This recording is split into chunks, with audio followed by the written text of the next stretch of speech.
Alors là, improbable, des crèmes solaires, c'est exactement ce que je cherchais, mais j'imaginais pas à cette époque de l'année trouver tout un rayon. Ça tombe bien parce que nous, avec notre rétro 2024, on replonge dans la chaleur du mois de juillet aujourd'hui. Souvenez-vous, pour les Jeux Olympiques, on accueillait une équipe de foot américain, une équipe féminine, c'était à Miramas pour un entraînement. Et puis bien sûr, on évoquait la prévention des feux de forêt, tout comme la prévention du harcèlement sur les plages avec l'application Safer. Très bien ça. Les fadas ne cessèrent de faire du bruit à Martigues quand Yann Arthus Bertrand, le célèbre photographe, lui était en train de vous tirer le portrait. Eh bien sachez que cette rétro, elle est faite pour vous. On part tout de suite sur un sujet plus délicat, certes, mais les urgences faisaient le plein là aussi, compte tenu de l'afflux de touristes pendant les JO. Place à la rétro. Très belle projection à vous. Période de congé, afflux important de touristes chez nous, qui plus est avec les JO. Cet été, nos services d'urgence s'attendent à encore plus d'activités, avec une forte tension sur les effectifs médicaux et soignants. C'est pourquoi se rendre aux urgences pour une consultation de médecine générale non urgente peut impacter la qualité de prise en charge des patients qui en ont le plus besoin. L'ARS PACA vient de lancer une campagne de communication avec le soutien des professionnels de santé de ville et de l'hôpital. Les messages sont simples. Cet été, si j'ai besoin d'un médecin, je contacte en premier lieu mon médecin traitant. Si je n'en ai pas ou qu'il n'est pas disponible, je consulte la carte des lieux de soins sur le site santé.fr. Les urgences doivent être réservées aux cas les plus graves. En cas d'urgence, il faut toujours contacter le 15 avant de se déplacer. L'Agence régionale de santé a mis en place plusieurs actions concrètes pour accompagner les professionnels de ville et hospitaliers et anticiper les risques liés à la saison touristique, comme la mobilisation des médecins de ville dans les maisons médicales de garde, souvent positionnées à proximité d'un hôpital ou d'un service d'urgence. Chaque 24 heures, 10 à 12 personnes concernées par des pathologies psychiatriques arrivent à l'hôpital de Martigues. Auparavant, ces patients étaient reçus puis éventuellement orientés vers d'autres établissements. Ils pourront désormais être admis au sein du CAP, le centre d'accueil permanent, pour la plus grande satisfaction de son chef de service, le docteur Thierry Botaille. Ça apporte une amélioration finalement au service rendu et surtout pour les gens qui sont en situation de crise, en situation d'urgence, même si on y répondait déjà auparavant, de manière assez performante, puisqu'on était implanté 24 heures sur 24 dans le service des urgences polyvalentes. Mais là maintenant, ça nous permet un accueil différencié et ça nous permet de renforcer notre équipe pour recevoir les patients qui relèvent de la psychiatrie. Un médecin, 3 infirmières et un interne reçoivent les patients dans des locaux tout neufs équipés de 5 chambres. Un respect de la dignité humaine pour Gabi Charroux, le maire de Martigues. Avec ce service dédié, en même temps, on désengorge les urgences et on traite de manière particulière des personnes, comme il y a les urgences pédiatriques, pour les personnes âgées aussi, et maintenant pour des soucis d'ordre psychiatrique. Je crois que c'est une excellente réponse. Et puis on réduit, on diminue la nécessité d'hospitalisation psychiatrique. Oui, c'est une question de dignité et de considération de tout individu. Ça a son importance particulière par les temps qui courent. L'augmentation des cas en psychiatrie liée notamment au Covid, à la guerre en Ukraine et à la crise économique conforte Gérard Marie, le représentant de l'Agence régionale de santé dans les Bouches-du-Rhône, pour l'ouverture de ce nouveau service. L'orientation qui est préconisée, c'est de renforcer une prise en charge précoce, une prise en charge, donc les dispositifs ambulatoires. Et de ce point de vue, l'hôpital de Martigues est considéré comme en pointe depuis de nombreuses années, avec une prise en charge ambulatoire très développée. Après celui d'Aix-en-Provence et ceux de l'hôpital Nord et de la Timone à Marseille, le CAP de l'hôpital de Martigues devient le 4e centre d'accueil permanent pour les urgences psychiatriques de notre département.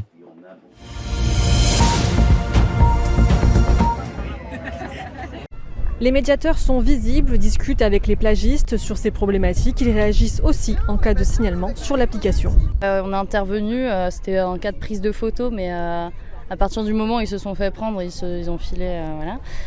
Donc on n'a pas pu parler aux agresseurs, mais on a pu discuter avec le groupe de jeunes filles en question qui s'étaient très bien défendues. Elles activaient parce qu'elles savaient qu'il y avait ce système-là et qu'elles avaient envie de pousser à l'interaction plus loin, qu'en fait nous on allait voir les agresseurs et qu'on réexplique le pourquoi du comment, les bases du consentement, les bases du respect, de l'égalité, etc.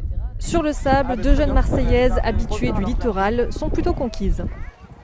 Oui, c'est rassurant, ça fait que ça crédibilise le phénomène. De manière générale, s'il n'y avait pas d'application ou de gens sur la plage, est-ce que vous vous sentirez par exemple vous de venir seule, pas entre copines mais seule? Non. Non, seule, non. Il y a des hommes seuls ici. Après, ils sont plus en sécurité du coup, ils risquent moins de trucs. Je les comprends. Nous, on essaie avec ce dispositif de faire en sorte qu'elles puissent venir tranquilles, mais j'entends le message qu'il y a encore des problèmes. Mais ça m'étonne pas. Quand on lit le rapport du HCE, le Haut Commissariat à l'égalité femmes-hommes, on sait qu'il y a que les violences sexistes et sexuelles ne baissent pas du tout, au contraire. En plus des médiateurs, tous les personnels des plages ont été sensibilisés pour réagir en cas d'activation de l'application.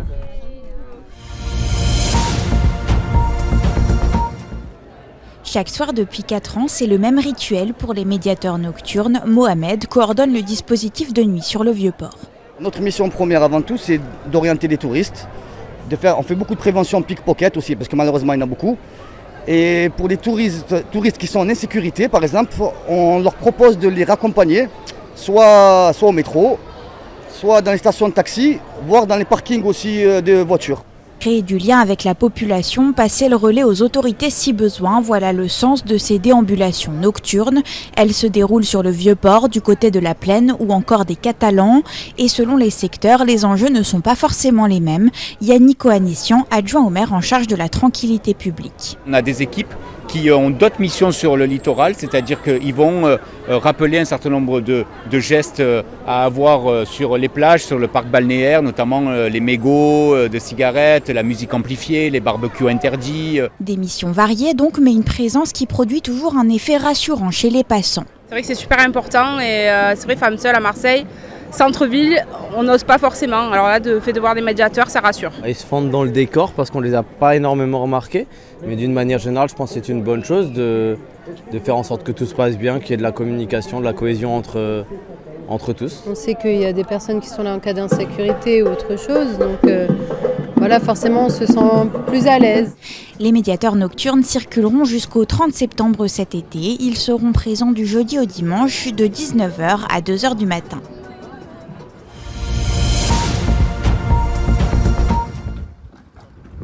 Amarré depuis samedi dernier, le Andala, cette embarcation de la flottille de la Liberté pour Gaza, fait escale dans la Venise provençale. Créée en 2010 par des militants d'associations de solidarité aux 4 coins du monde, cette coordination internationale a un objectif clair, briser le blocus subi par les Palestiniens. Le but de l'escale à Martigues, c'est de faire connaître la situation à Gaza et en Palestine en général. L'idée, évidemment, c'est pas de s'adresser simplement à des militants qui soutiennent les droits des peuples palestiniens, mais de s'adresser plus largement à l'ensemble de la population. Voilà, c'est pour ça que la soirée aux Cascades, au cinéma La Cascade, les articles dans les journaux locaux, tout ça, c'est des choses qui sont... ça fait partie des objectifs de la flottille, quoi. Voilà. À bord, on retrouve Omran. Ce militant palestinien originaire du Canada a rejoint l'équipage il y a 2 semaines, lors d'une escale à Malaga en Espagne. La vie ici, c'est ça. Des fois, c'est sûr qu'il n'y a pas tout le monde qui dort. C'est pas super stable physiquement. Mais à part ça, c'est très joyeux. On est tous unis pour un but ultime, c'est pour les Palestiniens. Et à chaque fois qu'on s'arrête dans les villes, ça nous fait plaisir de rencontrer tous les gens et passer notre opinion et parler de la situation là-bas. Ouais. Le Andala quittera Martigues demain dans la journée, direction la Corse et le port d'Ajaccio, puis l'Italie, avant d'arriver enfin à sa destination finale, Gaza.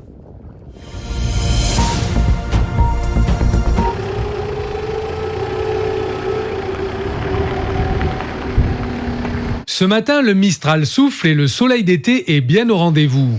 2 bonnes raisons pour partir en patrouille à bord d'un des 6 véhicules du comité communal feu de forêt de Martigues. Bien reconnaissables à leur couleur orange, ces 4x4 porteurs d'eau permettent d'accéder à des endroits reculés dans les collines et d'attaquer les feux naissants. Robert Bertrand, le président du comité, connaît par cœur toutes les pistes du massif. Là, on est sur une piste DFCI. DFCI, ça veut dire que ça appartient au département et elles sont très entretenues. Donc, c'est des pistes qui ont été créées en grande partie quand il y a un incendie important. Ils viennent avec tous les engins spéciaux, des bulles, tout ça, et ils créent des passages qui n'existaient pas auparavant pour faciliter les pompiers à aller sur le feu.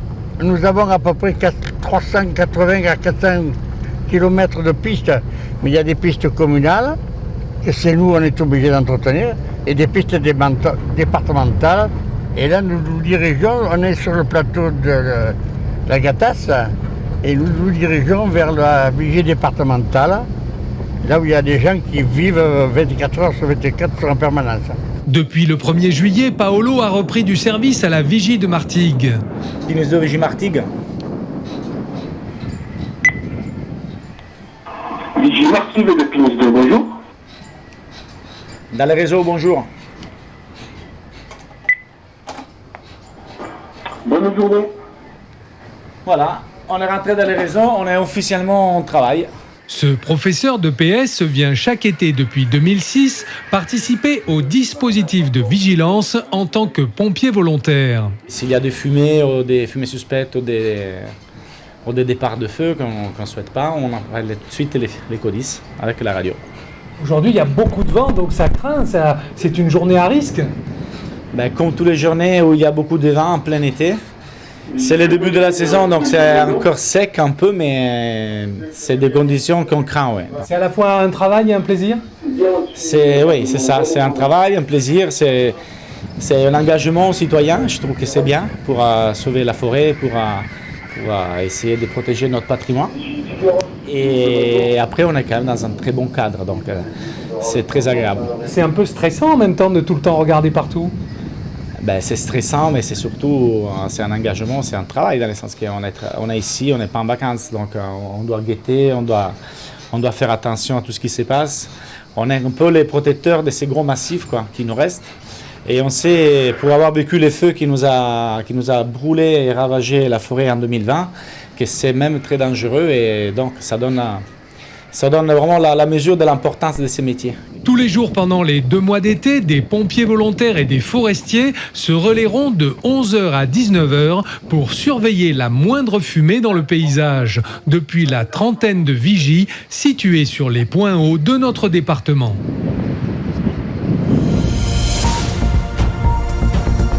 Le département est découpé en 65 kg, donc réparti sur l'ensemble des massifs forestiers.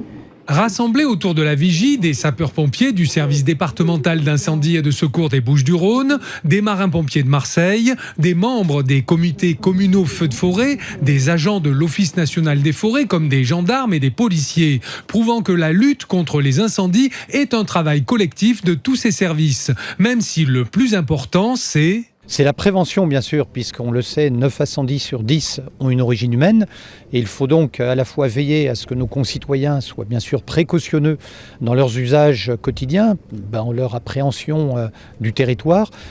C'est pour cela qu'il y a bien sûr des actions de formation qui sont conduites. Ce sont des actions en matière d'obligation légale de débroussaillement auxquelles il faut veiller dans les communes, au plus près du terrain. Mais ce que l'on doit aussi prendre en compte, c'est le professionnalisme des hommes et des femmes qui constituent cette communauté, ici rassemblée à l'occasion de cette présentation du dispositif Feux de forêt, qui travaille depuis des années déjà dans une interopérabilité, une culture du travail interservice et qui garantit aussi cette efficacité. En démonstration, une colonne de véhicules des pompiers 13 peut se protéger contre les flammes grâce à un système d'auto-aspersion. L'intervention d'un hélicoptère bombardier d'eau prouve la précision de son largage d'une capacité allant jusqu'à 4000 litres. Les engins lourds avec leurs lances puissantes peuvent s'attaquer au front de flammes de grande hauteur et protéger les personnels. Un produit liant est ajouté à l'eau qu'ils contiennent pour faciliter son adhérence à la végétation. Avec des jets diffusants, ces véhicules lourds permettent d'humidifier plus largement le terrain tout en consommant moins vite leur réserve d'eau. Des moyens techniques qui ne doivent pas faire oublier la vigilance de tous les instants face au risque incendie. On est dans les Bouches-du-Rhône. Il fait beau, il fait chaud, il y a des brises, il y aura du vent. Ne nous fions pas à ce qui s'est passé au printemps. Nous allons rapidement basculer sur certains secteurs du département en sécheresse forte. Nous allons avoir des coups de vent. La mobilisation de tous doit être identique cet été comme les étés précédents. Les conditions de risque vont être rapidement les mêmes. Nous pourrons avoir des conditions de grand feu.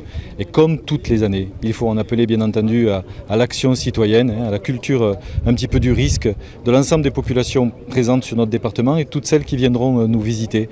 Vigilance, ce n'est pas parce qu'il y a un peu plus au printemps que notre été n'est pas à risque. Et il faut que tout le monde pense, chaque fois que l'on va vouloir jeter son mégot sur l'autoroute A7 au travers de sa fenêtre, que ce mégot peut être une arme de destruction massive et malheureusement pas que de la végétation, mais aussi des personnes et des biens. En période estivale, en plus de 500 sapeurs-pompiers de garde, jusqu'à 500 autres peuvent être prépositionnés sur tout le territoire de notre département.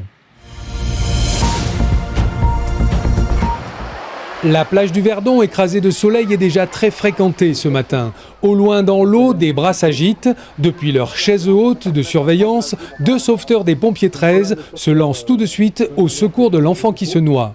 Une simulation organisée pour montrer les différentes techniques de sauvetage. Une première opération qui consistait au sauvetage d'une victime dans la zone de baignade, donc à une faible distance du poste de secours, où là, le nageur est le plus rapide pour intervenir et ramener dans de bonnes conditions la victime. Une seconde manœuvre qui s'est déroulée un peu plus loin, donc pour quelqu'un qui serait allé nager entre la zone de baignade et la bouée des 300 mètres, où là le moyen le plus rapide pour intervenir est la planche de sauvetage et surtout pour pouvoir amener la victime dans de bonnes conditions. Et enfin l'intervention au moyen d'une embarcation avec 3 sauveteurs à son bord, qui nous permet d'aller récupérer les petits pneumatiques dans lesquels les enfants prennent régulièrement du bon temps, du loisir, et qui se font généralement happer par le vent et pousser au large une fois qu'ils sont sortis de l'abri des côtes. Un savoir-faire qui a impressionné Audrey, 9 ans. Ils sauvent des personnes. Tu es rassurée de les voir sur la plage, toi ? Oui. Comme sa grande sœur, Noéa, 16 ans. Ils sont venus, ils m'ont ramené ici. Ils m'ont mis une couverture pour me réchauffer. Un truc pour la tension au doigt et un genre de bracelet au bras pour prendre une autre tension aussi. C'est rassurant de voir les pompiers travailler sur la plage ? Oui, beaucoup. Je trouve qu'ils font bien leur travail aussi. Et Nelly, 11 ans. Je suis allée un peu trop loin, même trop loin. Et du coup, j'étais trop fatiguée pour revenir. Et du coup, après, les sauveteurs, ils sont venus me sauver. Au moins, on est sûr qu'ils pourront nous sauver, comme ils l'ont fait là pour montrer. De quoi rendre fier Richard Maillet, le président du SDIS 13. Vous avez vu comment interviennent nos sauveteurs, notre maître nageur sauveteur.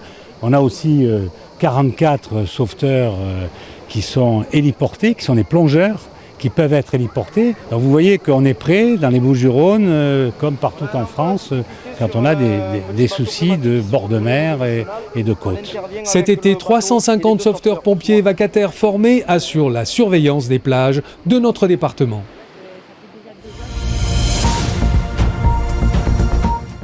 En cet après-midi ensoleillé, on se met en place sur le port Maritima de Martigues. Dernier briefing sur la terre ferme avant de prendre la mer, cap sur l'étang de Berre.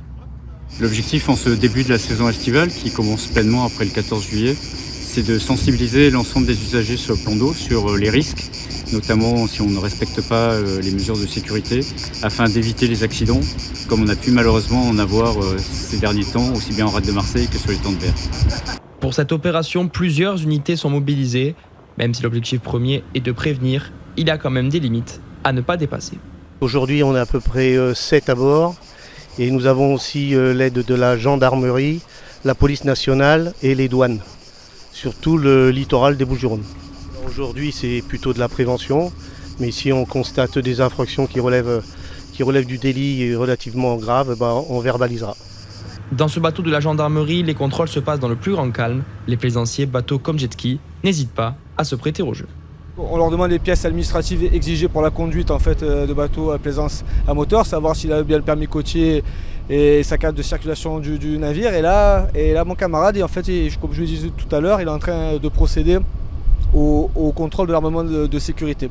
Déjà là sur le bateau, comme vous avez pu le voir, donc il y a 3 enfants, donc déjà les enfants sont porteurs donc, du gilet de sauvetage, ce qui est bien parce que généralement c'est pas trop le cas. Donc voilà, et donc là il est en train de procéder à tous les contrôles, savoir si l'extincteur est conforme, s'il a une gaffe, s'il a un boot, s'il a une écope, voilà. Donc il est en train de procéder à ça. Et là donc après s'il y a des infractions qui sont constatées, après aujourd'hui je pense que dans le cadre là avec cette famille on procédera certainement à de la prévention comme c'était le but aujourd'hui de l'opération sécurité mer. Et là les infractions si constatées elles sont pas si dangereuses que ça, donc voilà, on fera juste un petit rappel. Les journées de prévention maritime sont réalisées 2 à 3 fois par été sur l'étang de Berre et en Méditerranée. A noter que durant cette opération, aucune infraction majeure n'a été relevée.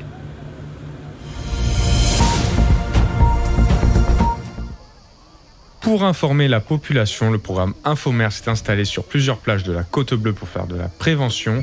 On écoute Antoine, employé saisonnier de l'association AIEJE. On est sur les plages, on est sur Corbière, le Verdon, Saucé et Carry. Et on est là pour faire de la sensibilisation et informer un peu les usagers de la plage et surtout recueillir leur avis sur la qualité des plages. Et aussi sensibiliser les enfants, donc là il y a des centres sociaux qui passent, et leur faire des petites activités au stand. En plus de cette action, un questionnaire est donné aux intéressés pour récolter des informations sur l'état des plages, un moyen pour la région sud de prendre des mesures pour sauvegarder l'écosystème de ces lieux, une bonne initiative pour Morgane, aixoise venue se baigner au Verdon. Les gens veulent des plages de plus en plus propres alors que c'est pas forcément très naturel de ne pas avoir d'algues, de ne pas avoir de poissons, de posidonie ou autre. Et donc je pense que c'est intéressant aussi d'avoir ce point de vue-là. Je pense que les gens ne sont pas suffisamment sensibilisés et je pense que ça se voit notamment pour les fumeurs qui jettent beaucoup leurs mégots ou alors simplement les gens qui jettent leurs déchets quand ils ont fini de manger ou autre. Si vous aussi vous voulez vous informer pour mieux comprendre comment protéger nos plages, des animateurs d'Infomer investiront les plages du littoral durant l'été.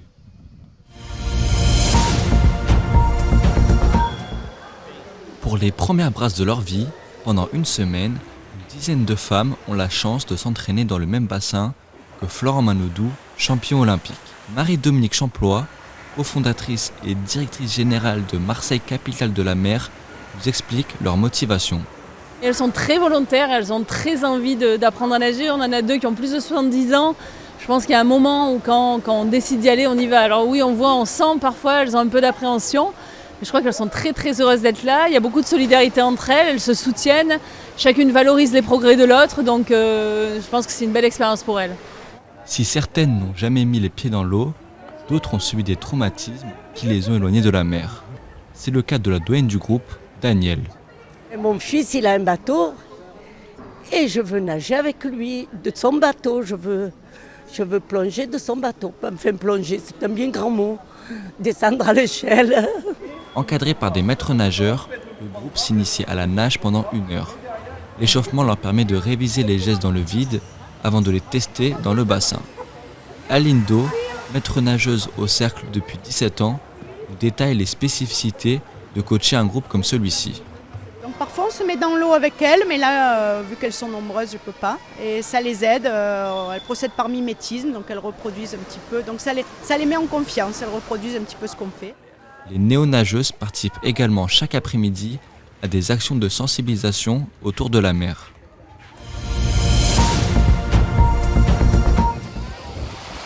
Basket, voile, escalade, athlétisme, lutte, il y a de quoi s'occuper pendant ces 3 jours d'Olympiade. Une occasion pour la ville de Martigues de mettre les Jeux Olympiques à l'honneur. Les précisions de Maxime Bargès de l'Office municipal des sports de la ville de Martigues. Alors, principalement, on est sur une année olympique en 2024. On sait que là, ça va démarrer, c'est le 26 juillet, je crois, l'ouverture. Et nous, avec la ville, on a voulu essayer de marquer le coup. Marquer le coup, oui, mais autant en faire profiter les enfants. Cette initiative de la ville réunit près de 380 petits martégots. C'est des activités qu'ils n'ont pas forcément l'habitude de faire par rapport à la tranche d'âge aussi. Là, ils ont fait de l'optimisme tout à l'heure là, avec les 6-8 ans. Et après, pour les 9-11 et les 12-14, ils pourront faire du kayak et du paddle. Donc c'est quand même assez intéressant. Ils font de l'escalade, ils n'ont pas forcément l'habitude d'en faire non plus. Et tous les sports d'opposition, c'est-à-dire le combat de sabre, on va appeler ça comme ça, en mousse, c'est pas des activités qu'ils ont l'habitude de faire forcément dans les associations, etc. La lutte aussi. Donc on va essayer effectivement de leur faire découvrir ces activités un petit peu novatrices, quoi. Aujourd'hui, à la base nautique de Thollon, le groupe des 6-8 ans a pu tester l'optimiste, le basket et l'escalade. J'ai fait la voile. Qu'est-ce que t'en as pensé ? C'était trop bien. J'avais toute l'eau qui me tapait sur le visage et tout. C'est la première fois que tu faisais du bateau ? Oui. Et alors ? C'est trop bien. Mon frère, il en a déjà fait, mais moi, j'en ai jamais fait. Qu'est-ce que tu as fait aujourd'hui ? Du basket. Eh ben, il faut pas courir avec le ballon, il faut dribbler et il faut taper le ballon au sol et le plus mieux c'est de marquer des points. Est-ce que tu veux bien me dire ce que tu as préféré faire aujourd'hui ? L'escalade. Pourquoi ? Parce que c'est comme l'acrobranche et c'est trop bien. Là on est en train de faire l'acrobranche, après on avait fait, comment ça s'appelle ? Oui, la voile. Et après l'acrobranche, je pense qu'on va faire la trottinette. Et qu'est-ce que tu as préféré jusque-là ? L'acrobranche. Pourquoi ? Parce qu'on peut monter haut. J'aime bien grimper alors que les autres activités qu'on fait, c'est pas le genre que j'aime le plus. T'as pas trop aimé la voile ? Si, mais je préfère l'escalade. Et cet après-midi, c'était trottinette. Dès demain, les groupes changent d'activité. Les enfants auront droit à une grosse session sport collectif avant de tester les sports d'opposition.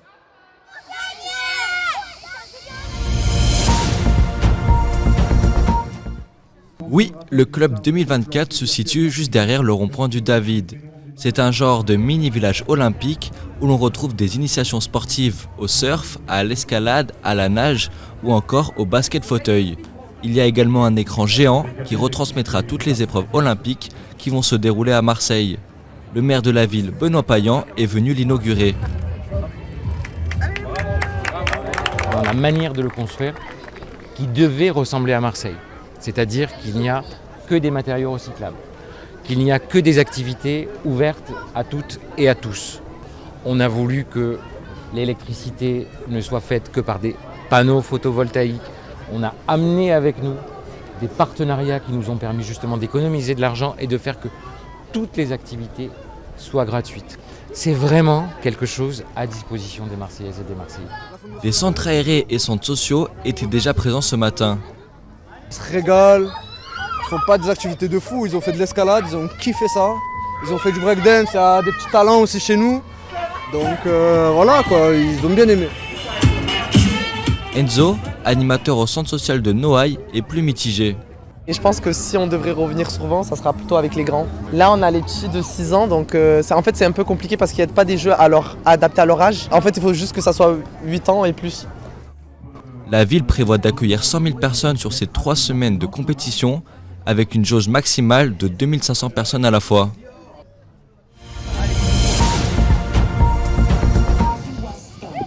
Entraînées par le chant des cigales qu'elles découvrent pour la première fois, les footballeuses américaines se rassemblent sur le terrain du stade Francis Turcan. Pelouse arrosée, du soleil, un peu de mistral. Pour la coach Emma Hayes, les conditions sont parfaites pour préparer les Jeux Olympiques. Well, first of all, I think it's been a really Avant tout, je tiens à dire que nous passons de merveilleux moments à Marseille et les conditions d'entraînement ici à Martigues sont parfaites. Tout le monde est très amical et on prend grand soin de nous. Les joueuses sont très concentrées. Hier, nous avons été capables de gérer tout ce que nous avions à faire et qui sont sous notre contrôle. Nous nous sentons détendus à propos du match de ce soir. La plupart des joueuses sont de jeunes talents du championnat américain qui disputent leurs tout premiers Jeux Olympiques. Mais ce n'est pas le cas de Casey Kruger, défenseur, qui en est à sa 2e sélection. Yeah, I think the team is just L'équipe a vraiment hâte de se lancer dans cette aventure. On se prépare depuis longtemps, mais d'une certaine manière, c'est passé vite. Nous débordons d'enthousiasme, même si nous sommes un peu nerveuses aussi pour ce premier match contre de très bonnes adversaires. Et d'un point de vue personnel, je suis juste très heureuse d'être ici et que les choses se déroulent si bien. Un enthousiasme partagé par leur coach. Il y a peu, elle entraînait encore l'équipe de Chelsea. Pour elle, comme pour quelques-unes de ses joueuses, ces JO sont une première. Pour moi, c'est un immense honneur. Depuis que je suis une petite fille, je rêve de coacher l'équipe américaine pour nos premiers Jeux olympiques ensemble. C'est quelque chose que je ne peux pas décrire avec des mots, mais j'ai une mission et mon objectif est d'être sûre de préparer l'équipe de la meilleure manière possible et garder mes émotions sous contrôle. Mais quand le temps aura passé, je me souviendrai de ce moment avec beaucoup d'affection. Les joueuses de Emma Hayes rencontrent la Zambie ce soir 21h à Nice.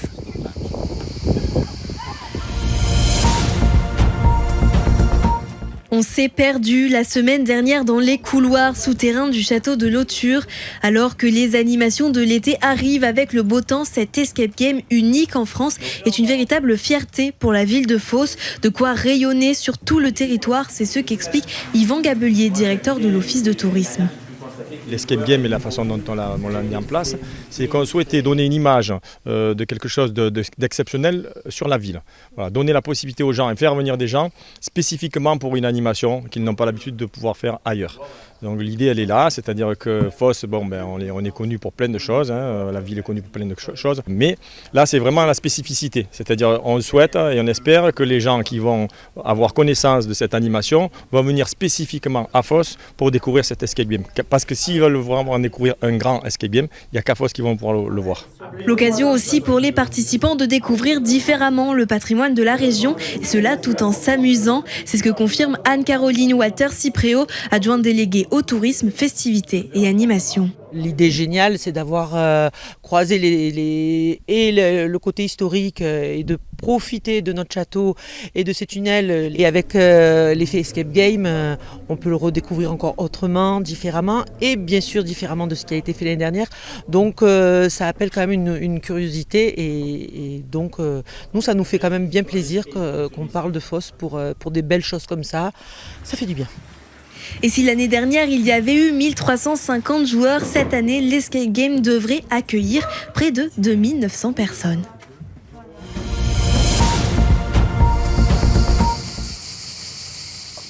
Romain Cléon est directeur du Ballon des Cigales depuis 10 ans. Au cœur de la saison, il est à la tête d'une équipe de 18 personnes. Alors évidemment, on lui demande si les 2 tours des législatives en tout début d'été ont gâché le démarrage. C'est 85% je dirais, de taux de remplissage. Et dès la semaine prochaine, on est à 100. Les élections ont un peu décalé, oui, la saison, mais pas grand-chose. On a toujours, oui, nos habitués qui sont là. On a la clientèle nationale qui vient du nord de la France. Et on a quelques Belges, Allemands et Hollandais. La clientèle locale, c'est pour le restaurant. Et le moyenne des séjours ? Ça va d'1 semaine à 2 semaines maximum. Vous sentez que, il y a la crise économique, les gens ont un peu réduit les durées ? Oui, ça fait 20 ans que je fais ce boulot-là. La durée a bien réduit. Et les saisons réduisent aussi chaque année. Chaque année, ça se réduit d'aller de 3-4 jours. Avant, les campings, c'était du mois d'avril au 31 d'octobre. Et là, on est en juin à septembre. Avec ses 3 hectares et ses 100 emplacements, le Vallon des Cigales est un camping familial de taille moyenne. Ce qui convient parfaitement à Lise, une Mexicaine installée dans l'Hérault depuis maintenant plusieurs années et qui a découvert le site sur Internet. Je le trouve très bien, surtout pour les enfants. J'ai ma fille de 8 ans et mon fils de 5. Il y a de la ferme là derrière, il y a des jeux, il y a la piscine qui est très bien. Là en face, il y a la plage. C'est bien, c'est agréable. Les gens, ils sont très accueillants, ça va. On va rester 1 semaine, mais c'est vrai que là, on fait attention aux dépenses, on fait les courses, on fait les goûters, tout ça à la maison, on essaie de pas trop dépenser, et voilà. C'est plus sur la nourriture et le restaurant qu'on économise. Oui, surtout. Alors ici, ça s'appelle le Vallon des Cigales. La publicité n'est pas mensongère. Oui, c'est vrai. On l'entend tout le temps, les cigales. Mais pour moi, ça fait joli de l'entendre. C'est très été.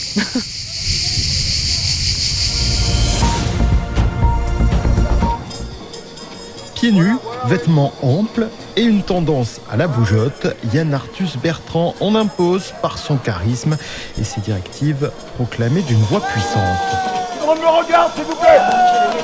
Rame colorée et tenue aux couleurs du club, les rameurs vénitiens sont venus poser au grand complet. Ça n'a rien à voir.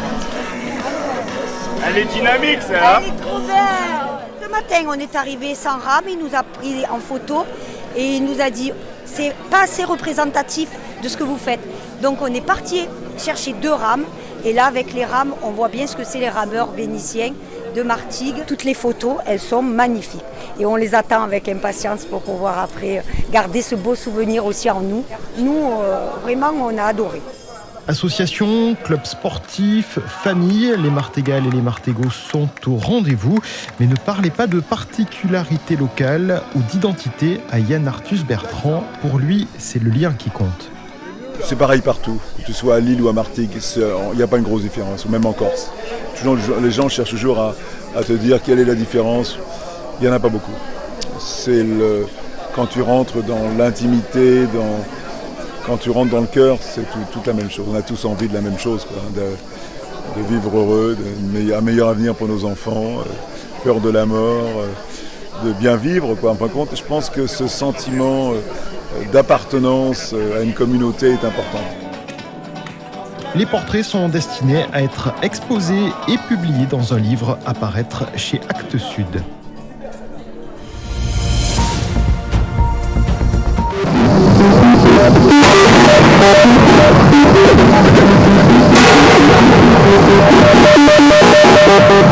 Bien souvent, les artistes accompagnent leur création d'explications très intellectuelles et pas toujours à la portée du premier venu. Ben Faré, du collectif 3615 Senior, tient au contraire un discours compréhensible par tout le monde. C'est une espèce de zone de non-droit où on peut faire tout le brouhaha, tous les boucons qu'on veut là au milieu, tous en même temps. On n'a pas besoin de savoir-faire, c'est ça qu'on cherche. Et tout ce qu'on fait, rien n'est compliqué. Rosie et Naomi, 13 ans toutes les deux, ont choisi un jeu qui, a priori, réclame du silence. Là, par exemple, c'est un jeu d'échecs, sauf qu'à chaque fois qu'on bouge un pion, ça fait du bruit. Et alors, justement, on arrive à se concentrer quand il y a autant de bruit? C'est un peu dur de jouer aux échecs avec entre les gens qui crient, je sais pas comment ça s'appelle, qui fait du bruit. Mais en soi, ça va. C'est rigolo d'avoir du bruit partout. Et à la base, c'est un jeu d'échecs classique et il y a juste ce bruit en plus.